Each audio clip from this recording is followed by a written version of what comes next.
மத்தேயு 21 அதிகாரம்.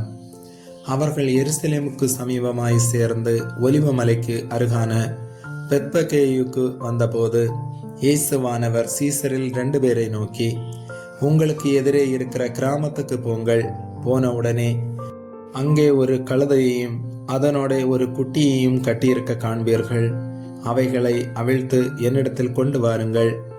ஒருவன் உங்களுக்கு ஏதாகிலும் சொன்னால், இவைகள் ஆண்டவருக்கு வேண்டும் என்று சொல்லுங்கள், உடனே அவைகளை அனுப்பிவிடுவான் என்று சொல்லி அவர்களை அனுப்பினார்.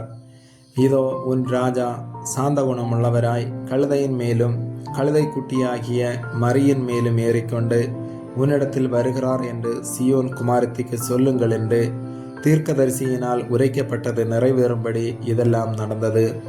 சீசர்கள் போய் இயேசு தங்களுக்கு கட்டளையிட்டபடியே செய்து கழுதையையும் குட்டியையும் கொண்டு வந்து அவர்கள் மேல் தங்கள் வஸ்திரங்களை போட்டு அவரை ஏற்றினார்கள். திரளான ஜனங்கள் தங்கள் வஸ்திரங்களை வழியிலே விரித்தார்கள். வேறு சிலர் மரக்கிளைகளை தரித்து வழியிலே பரப்பினார்கள். முன் நடப்பாரும் பின் நடப்பாருமாகிய திரளான ஜனங்கள், தாவீதின் குமாரனுக்கு ஓசன்னா, கர்த்தரின் நாமத்தினாலே வருகிறவர் ஸ்தோத்திரிக்கப்பட்டவர், உன்னதத்திலே ஓசன்னா என்று சொல்லி ஆர்ப்பரித்தார்கள். அவர் எருசலேமுக்குள் பிரவேசிக்கையில் நகரத்தார் யாவரும் ஆச்சரியப்பட்டு, இவர் யார் என்று விசாரித்தார்கள். அதற்கு ஜனங்கள், இவர் கலிலேயாவில் உள்ள நாசரேத்திலிருந்து வந்த தீர்க்கதரிசி ஆகிய இயேசு என்றார்கள்.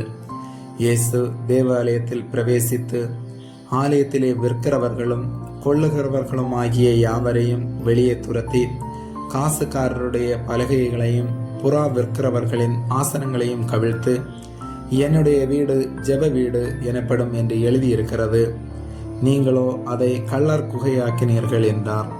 அப்பொழுது குருடரும் சப்பானிகளும் தேவாலயத்திலே அவரிடத்திற்கு வந்தார்கள். அவர்களை சொஸ்தமாக்கினார்.